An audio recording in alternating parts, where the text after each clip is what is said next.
अस्सलामुअलैकुम। मोहम्मद अज़हर सिद्दीक़ अपने programme maths views के साथ हाज़िर खिदमत है। आज इस्लामाबाद हाई कोर्ट आना हुआ। मैं तो कई दफ़ा इस्लामाबाद हाई कोर्ट की बाकी अदालतों से तारीफ़ ज़्यादा करता हूँ कि यहाँ हालात बेहतर हैं। मैं ये नहीं कह रहा कि 100% बेहतर हैं, लेकिन आज यहाँ बहुत से लोगों से नाउमीदी यहाँ बहुत ज़्यादा है अदलिया के निज़ाम के ऊपर। और आज जब बार का इफ्तिताह हुआ तो आज़म नज़ीर तारड़ साहब ने और एहसन बून साहब ने 26वीं 27वीं तरमीम में बड़े वसाइल बयान किए। यार दुख होता है, अफसोस होता है, मत करें ऐसा जो हालात आ जाएं। बल्दियाती इलेक्शन इस्लामाबाद में होते हुए नज़र नहीं आ रहे और क्या वजूहात हैं वो आपसे बैठकर डिस्कस करेंगे। और अगली बात जो अहम है, क्या इमरान खान साहब से मुलाकातें अब हो सकेंगी कि नहीं, ज़रा इस पर गुफ्तगू करते। पहली तो बात बता दें, देखिए बुशरा बीबी साहबा के हवाले से चीफ सेक्रेटरी को ख़त लिखा, होम डिपार्टमेंट को ख़त लिखा था उनकी बेटी की तरफ से उनकी मुलाकात करवाई जाए, लेकिन हमने देखा कि वो मुलाकात करवाई नहीं जा रही है। अब इसको अगर आगे लेके जाना चाहते हैं तो आपको आइन और कानून देखें, आपको तरीक़ाकार देखिए। मैंने ये बयान किया था इस्लामाबाद हाई कोर्ट के अंदर कोशिश करके आपने एक अच्छे ऑर्डर लिए, लेकिन उसके बाद लार्जर बेंच का एक ऐसा ऑर्डर है जो आपके गले पड़ चुका है। और वजह क्या है, लार्जर बेंच के बाद कंटेम्प्ट भी फाइल करनी है, कोई दरख्वास्त करनी है, लार्जर बेंच बैठता ही नहीं है वहाँ पर, और ये मसाइल है। और मैंने इसका तरीका बताया था कि आप पिंडी बेंच के हवाले से, वहाँ राइट है ना, कोई ट्रायल चल रहे हैं वहाँ पर, उस कॉन्टेक्स्ट के हवाले से मुतलका अदालत में जाएँ, पहले मुतलका महकमे को लिखें, होम डिपार्टमेंट को लिखें, सुप्रीडेंट जेल को लिखें, और उसके बाद आप अल्टीमेटली हाई कोर्ट में आना पड़ेगा आपको। हाई कोर्ट नहीं रोक सकती, बुशरा बीबी साहब से तो मुलाकात रोक ही नहीं सकती। और जब बुशरा बीबी से मुलाकात के दरवाजे खुलेंगे तो इमरान खान साहब से भी आ जाएंगे। मैंने ये तजवीज़ दी थी, उस पर अभी बाकी अमल नहीं हुआ, लेकिन मैं बार बार ये बात करता रहूँगा कि आपको ये तरीक़ाकार अपनाना है, इससे आपके लिए आसानियाँ पैदा हों। देखिए, अदालती जंग को भी अदालती जंग के तौर पर लड़ा जाना चाहिए, और फ्रंट लाइन से इस बात को सामने लेके आएंगे तो आपको आसानियाँ मिलेंगी। अब जैसे पहले लिख दिया है ना, अब उसके फ़ौरन बाद जो है खाते का और खाते लिख दें और उसके बाद हाई कोर्ट में आ जाएं। इसी तरह मैंने सुहेल अफरीदी साहब के बारे में भी लिखा था कि उन्होंने ये सारा लिख दिया ना, उन्हें भी पिंडी बेंच के अंदर, इस्लामाबाद हाई कोर्ट की बजाय पिंडी बेंच, लेकिन यहाँ वो पटिशन फाइल कर चुके हैं, या उन्हें कहें कि पहले और तजवीज़ देता हूँ कि वो मुतलका दहशतगर्दी की अदालत में या रेलेवेंट कोर्ट जिसके सामने है वहाँ पर दरख्वास्त दायर करें, और वो दरख्वास्त दायर करने के बाद ऑर्डर देने हैं, वो ऑर्डर अमल दरामद नहीं करेगा तो आप हाई कोर्ट में आ जाएंगे और हाई कोर्ट को इंप्लीमेंट करवाने पड़ेंगे ऑर्डर। यानी ये रास्ता रखना पड़ेगा। और मुलाकात रोकना, मैंने आपको पहले कह दिया था, ये प्रिजन एक्ट की खिलाफ वर्जी है, प्रिजन रूल्स की खिलाफ वर्जी है, universal declaration of human right की है, ICCPR की है, नेल्सन मंडेला रूल्स की है, और कायरो डिक्लेरेशन की। और ये बार बार मैं तज़किरा करता रहूँगा कि आप ये इस तरह से निज़ाम नहीं चला रहे जिस तरह से आप ये निज़ाम चलाना चाहते हैं। या असूली तौर पर देखा जाए तो ये तो बिल्कुल ही आइन और कानून के खिलाफ वर्जी है, और यह ज़्यादती है। इस प्रोसेस को रोकना कैसे है ये आपको तय करना है। और उसके लिए अब दूसरा देखें, दूसरी जो मेरी सजेशन थी आजकल उस पर अमल नहीं हुआ। इस हाई कोर्टों के सामने कुछ एहतजाज तो बढ़ाएं ना यार, आप एहतजाज ही नहीं बढ़ा रहे, आप आना नहीं जाना, आप हाई कोर्टों के सामने आकर बात करें, मुतलका कोर्टों के सामने आकर बात करें।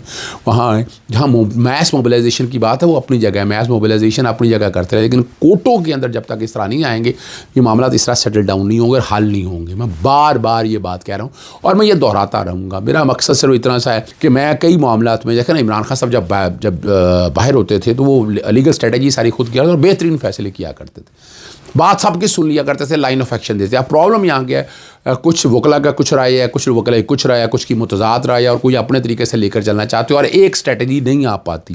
ये one of the main reason है, इसलिए बार बार कह रहा हूँ कि लीगल स्ट्रेटजी में बहुत से फ्लॉ मौजूद है और उनको बेहतर करना है। फिर सोशल स्ट्रेटजी के, सोशल मीडिया की स्ट्रेटजी या मीडिया के ऊपर स्ट्रेटजी जो है ना, आपको स्ट्रेटजाइज रखना पड़ेगा, और वो रखेंगे तो हालात आपके लिए बेहतर होंगे। फिर मैंने अदालतों के हवाले से कहा था कि अदालतों पे आपका प्रेशर रहना चाहिए। पार्लियामेंट के अंदर हर रोज़ कोई ना कोई करारदाद पास करते रहें, बाहर आकर एहतजाज करें, ख़ास तौर पर पंजाब असम्बली के सामने, सिंध असम्बली के सामने भी आएँ, आकर वहाँ भी बात करें। आप बाकी जहाँ असम्बली में जितने लोग आपके हैं, जितने भी हैं, वो आकर बात तो करें ना। और ये फिर मुलाकात करानी बहुत मुश्किल हो जाएगी। मैं नहीं ये बात करना चाहता, लेकिन अल्टीमेटली फिर आपके पास रेमेडी है, आपको इंटरनेशनल ह्यूमन राइट ऑर्गेनाइजेशन की तरफ जाना चाहिए और सोचना चाहिए कि आप कैसे इन मामलात को आगे लेकर चलेंगे। ये बहुत ज़रूरी है, ये समझने के लिए ज़रूरी है कि इस प्रोसेस को हम कैसे लेकर जाएंगे। ये अगर आप ये समझ आएंगे तो आपको बड़ी आसानियाँ हो जाएंगी और बड़ी दिक्कतें हो जाएंगी, मुश्किल बात नहीं होगी, ये समझना है आपके लिए।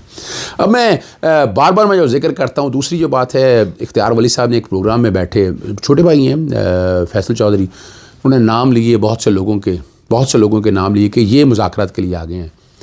और ये नेगेटिव बात आ गई कि इख्तियार वली के मुंह से ये निकलना, इसका मतलब क्या है। और फिर में से बहुत से ऐसे लोग हैं जो पार्टी के साथ अभी एफिलिएशन में नहीं हैं, यानी जिनके साथ बहुत से, यानी इमरान इस्माइल साहब बैठे हुए थे या बाकी लोगों के साथ अभी, और ठीक है उनका नुक्ता नज़र अपना होगा अपनी जगह, लेकिन हमें तो स्ट्रेटजी देखनी है कि इमरान खान साहब के हवाले से। इमरान खान साहब ने तहरीक तहफ़्फ़ुज़ आईन पाकिस्तान को ये मैंडेट दिया है और उसे ही आगे आना चाहिए। और वो देखें, मैंने एक बात और आपके सामने रखी थी कि वो है क्या क्या कह रहे हैं, वो मिसाक़ जमहूरियत की तो बात कर रहे हैं। कोई लोग ये बात नहीं समझ रहे इस बात को। यानी आज हम 20 साल 2006 में मिसाक़ जमहूरियत हुआ था, आप उसे 30 साल पहले की जदोजहद पे वापस जा चुके हैं, दोबारा एक नया मिसाक़ जमहूरियत करना चाहते हैं। और क्या मिसाक़ जमहूरियत क्या पाकिस्तान में जमहूरियत बहाल हो, आइन की बालादस्ती हो, यानी यही बातें हो रही ना, और क्या बातें हो रही हैं, या क्या समझ रहे हैं आप? यही बातें हैं सारी जिस पर बता हो रही है। साफ शफाफ इलेक्शन की बात हो रही है, इलेक्शन कमीशन की आज़ाद और ख़ुद मुख्तार की बात हो रही है, पॉलिटिकल इंजीनियरिंग होनी नहीं चाहिए, और जमहूरियत का वो आइन की असल शक्ल बहाल करें। उस वक्त भी यही बातें हो रही थी, और क्या बातें हो रही थी। फिर वो 2006 के बाद 2010 में जो 18वीं तरमीम आई, उसमें बहुत सी बातें सेटल डाउन हो गई, लेकिन उसने भी रास्ते दिए हर दौर के अंदर, कभी 58(2)B की शक्ल में, कभी इलेक्शन कमीशन अपनी लीडर और निगरान हुकूमतों को लगाने के वजह से। अगर आप इन सब चीज़ों को एक जगह रखें, एक प्लेट में रखें, तो आपको बड़ी क्लैरिटी आ जाएगी, आपको समझ हो जाएगा कि हालात क्या हैं, यानी हम किस सिमत में जा रहे हैं, हम चाह क्या रहे हैं, हम करना क्या चाह रहे हैं। तो आपको कोई मुश्किल नहीं होगी, कोई दिक्कत नहीं होगी। बस फ़र्क सिर्फ इतना है कि आपको कानून उस तरह हरकत में लेकर आ रहे हैं, और बार बार यही जिक्र करते रहेंगे। मुज़ाकरात अगर होने हैं तो मुज़ाकरात अभी भाग रही हैं, हुकूमत भाग रही है। चले मैं आपको बता दूँ, हुकूमत मुज़ाकरात से उनके पास देने के लिए कुछ नहीं है, यानी वो क्या देंगे। चले मैं आपको बताता हूँ क्या करेंगे।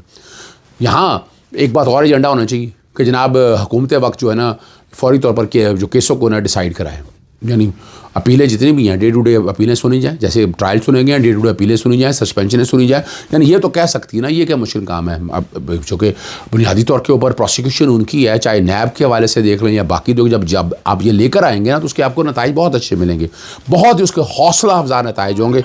और मैं बार बार आपको यही कहता हूँ कि ये चीज़ें उस सिमत की तरफ चल रही हैं जिससे आपको आसानियाँ होंगी। अच्छा, और एक अहम बात बड़ी ज़बरदस्त है, बड़ी मुसीबत पड़ी हुई है कि जनाब जस्टिस सईद मंसूर अली शाह और जस्टिस अतर मिनल्लाह के हवाले से ना बड़ी मुसीबत पड़ी हुई है।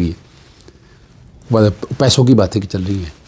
भाई वो राइट है, किसी की क्या मुझे बातें करने वाली, यानी पेंशन राइट है। क्या मतलब कहना चाहते हैं आप, क्या कहना चाहते हैं आप? भाई मेरी मर्जी है, मैं अगर रिटायरमेंट लेता हूँ या जैसे, तो आप कौन होते हैं ये बात करने वाले?